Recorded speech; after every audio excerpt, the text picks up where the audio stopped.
म कुनै पनि दलमा आबद्ध छैन। यो मैले भनेको होइन।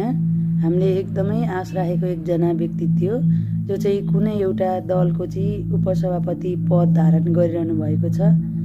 हामीले हाम्रै आँखाले पढेका, कानले सुनेका कुरा त हामीले अपेक्षा राखेको व्यक्तिले यतिसम्म झुट र गलत हो भनेर भन्न पछि पर्नुहुन्न भने उहाँहरूलाई हामीले विश्वास गर्ने कसरी?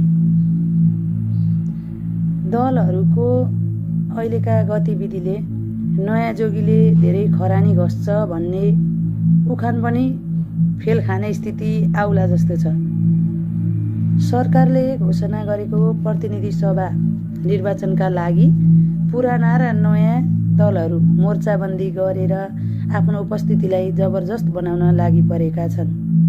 गत भदौको जेनजी आन्दोलनपछि पुराना दलप्रति वितृष्णा फैलाउँदै नयाँ दल पनि निर्वाचनमा मोर्चाबन्दी गर्न व्यस्त छन्। अझ नयाँ तथा पुरानाको रमाइलो कुरा त के छ भने चुनाव हुन्छ हुँदैन थाहा छैन, चुनावमा जित्नुहुन्छ जित्नुहुन्न थाहा छैन, तर अहिले नै प्रधानमन्त्रीको पद बान्न पनि भ्याइसक्नुभयो। मतदाताको मनोविज्ञान बुझ्ने भन्दा पनि आफ्नो जागिर जोगाउन पदको भागभन्डा गर्न उहाँहरूको दिनचर्या सुरु भइसकेको छ। यसले नयाँ भनिएकाहरूलाई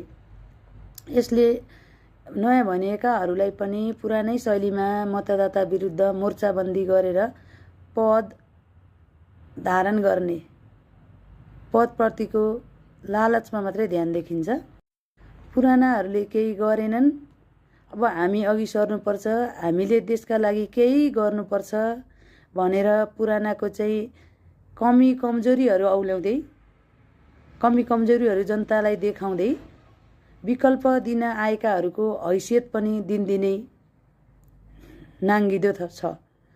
संस्थापनालाई प्रश्न गरेर देश बदल्नुपर्छ र बदल्छु भनेर आएका कतिपय सेलिब्रेटीहरू समानुपातिकको सूचीमा बस्न तयार छन्। विकल्प दिन आएकाहरू नै पुरानाको विकृति बोकेर वैकल्पिक बन्न बाध्य छन्। चुनाव कुनै नीति र एजेन्डाको बहसमा होइन, जसरी पनि जित्ने र हराउनेमा मात्रै सीमित छ। यो देश रूपान्तरणको एउटा प्रक्रिया भन्दा पनि एउटा खेलको रूपमा, हार र जितको रूपमा चाहिँ यसलाई